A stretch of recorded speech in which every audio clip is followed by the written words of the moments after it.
Very good morning, students. Today I am going to start with the new chapter, and that chapter is chemical bonding and molecular structure.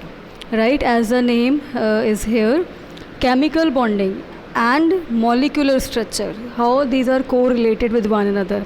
You know that there are about 114 different kinds of element which constitutes all matters.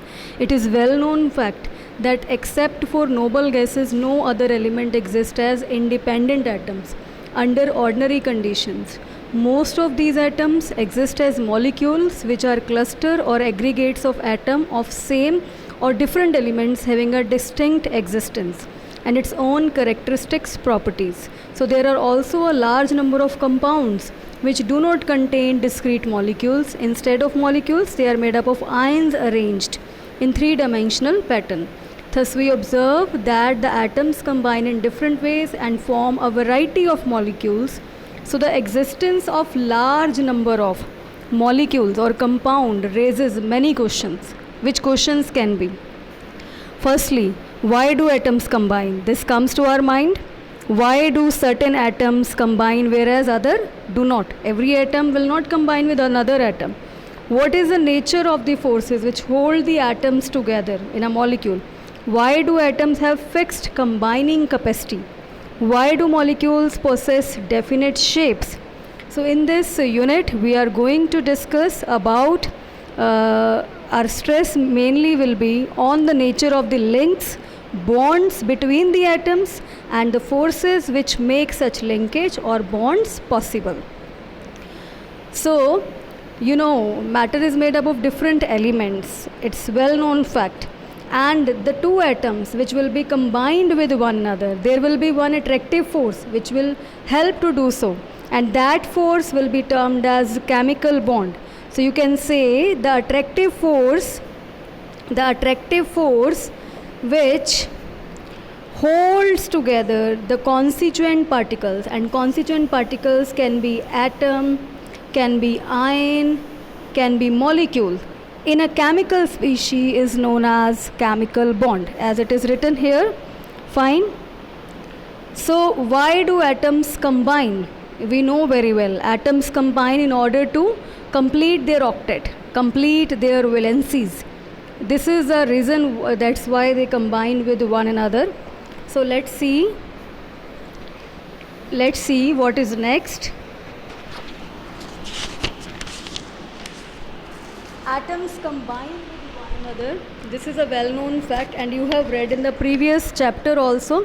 If there is a stable configuration, then atoms will not react with one another.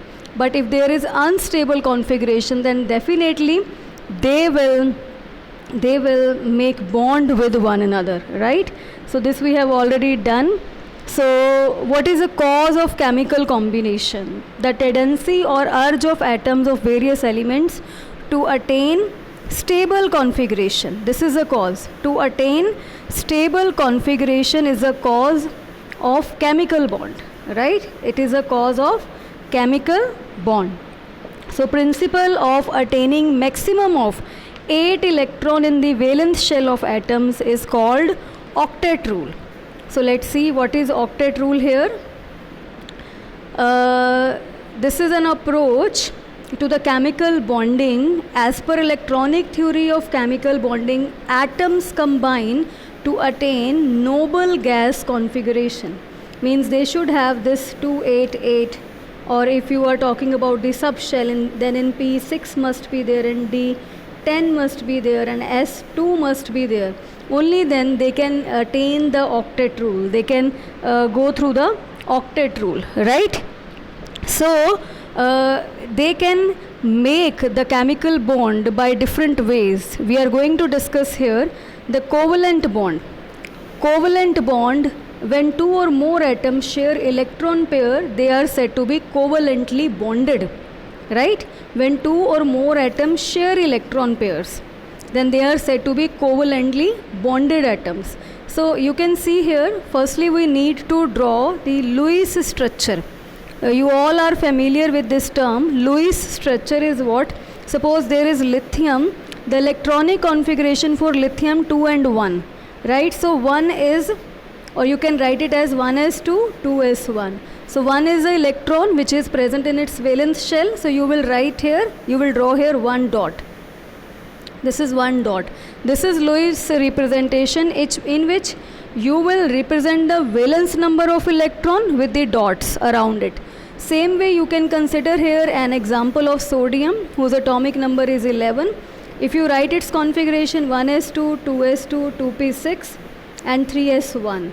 So if you again look at it in the outermost shell, there is only 1 electron. So you will write here like this, 1 dot will be there, and these structures will be termed as Lewis structures. You know, there is a lot of significance of Lewis symbols. Lewis symbol indicate the number of electron in the outermost shell. These help to predict the common or group valence of the element. Lithium has 1 electron, as I have drawn here, has 1 electron in the valence shell. It can involve this electron in chemical combination process. So it's a monovalent in nature. Beryllium has, if 2 electron, that will be divalent. Boron and carbon having 3 electron in the valence shell, those will be trivalent. Same way the number will be increasing, become tetravalent, so on. However, the common valence for nitrogen, oxygen, fluorine and neon is equal to 8 minus the valence electron. Suppose you talk about here nitrogen, then the nitrogen atomic number is 7. So it is 2 and 5. So you need to calculate its valency by subtracting from 8. So 8 minus 5 is equal to 3. So 3 is its valency, means 3 electron it needs. So you can say for nitrogen it is 3, for oxygen it will be 2 when you will write its configuration, for fluorine it is 1, neon it is 0. So common valence of an element is either equal to number of dots in the Lewis symbol, or it is equal to 8 minus the number of dots. Got it? 8 minus the number of dots can also be written. So you should be familiar with the Lewis symbols also. Here are few examples. You can see here hydrogen. Lewis representation is there. 1 hydrogen, 1 valence electron, 1 hydrogen, 1 valence electron. So if they will be doing sharing also, means covalent bonding is there, doing sharing. So 2 electron will give rise to 1 bond. Same way for oxygen, firstly you will write the valence electrons and then you can show the bonding. If you write oxygen atomic number is 8, 2, 6, valence electron number is 6, 1, 2, 3, 4, 5, 6, 1, 2, 3, 4, 5, 6. So here the sharing will occur. If the sharing is occurring, then you can see here when the sharing is occurring, this is one bond, this is another bond. So double bond will be there and these will be the lone pair along with it. Okay? These will be the lone pairs along with it. So in this way the bonding can occur. Same way they have taken the example of HNO3. You can write its Lewis symbol also, Lewis representation also, in which hydrogen valency will be 1, oxygen are 3 in number, their valency will be again 6, 6, means 2 will be required, 2 electron will be required and nitrogen is there and you can represent it. Okay?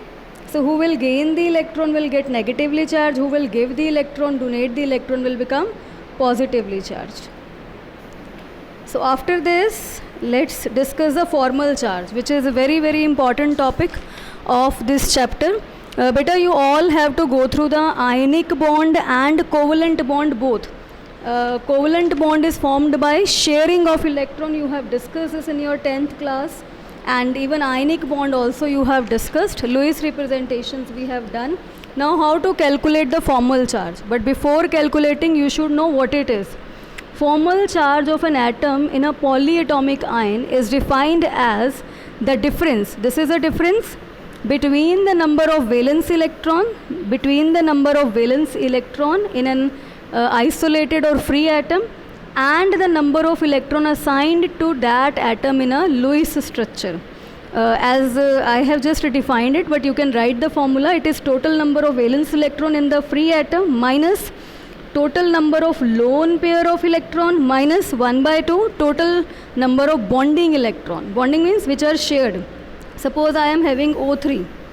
O3 is there, right? So what will you do? 1, 2, 3 is there. You will give it number 1, 2 and 3.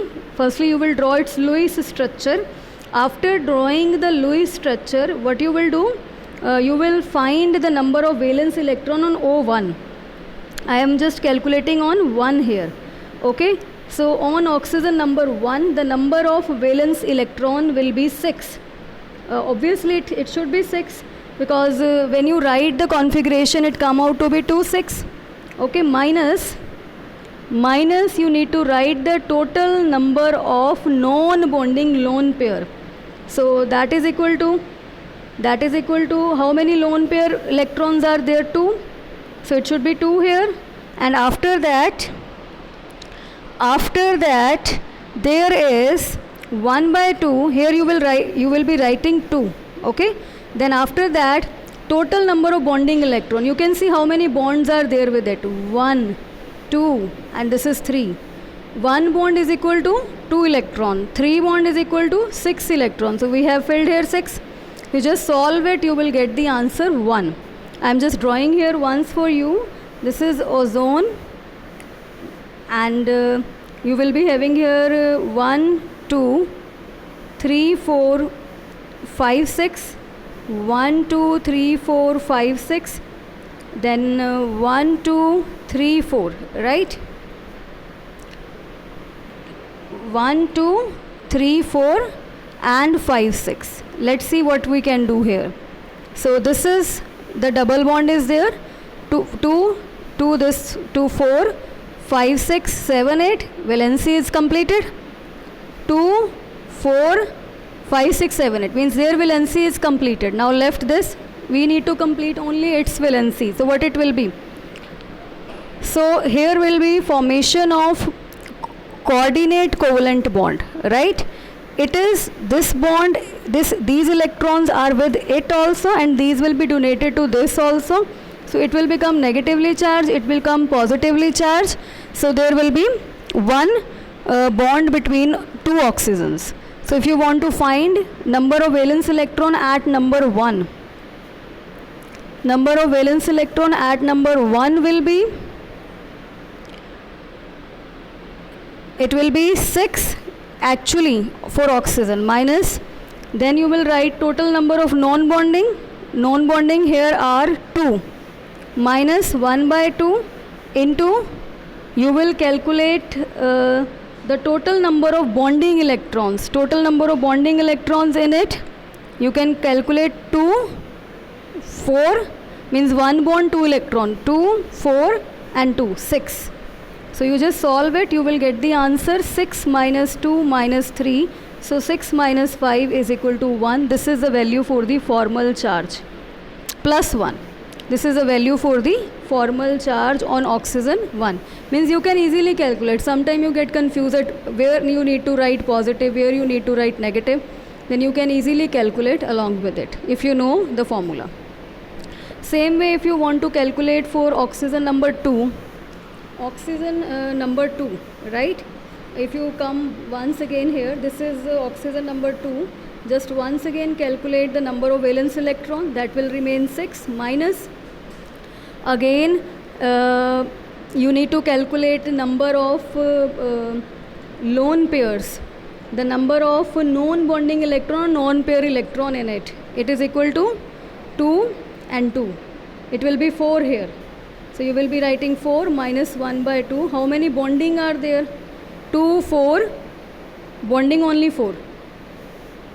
It will come out to be 6 minus 4 minus 2 is equal to 6 minus 6 is equal to 0. It means at this oxygen the charge will be 0.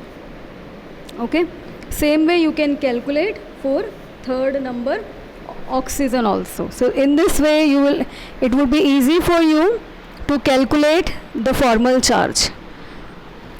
Got it? So in this video I have told you the meaning of chemical bond, why do there is need to combine the 2 atoms, what is octet rule, and after that most importantly we have discussed the formal charge. Thank you so much.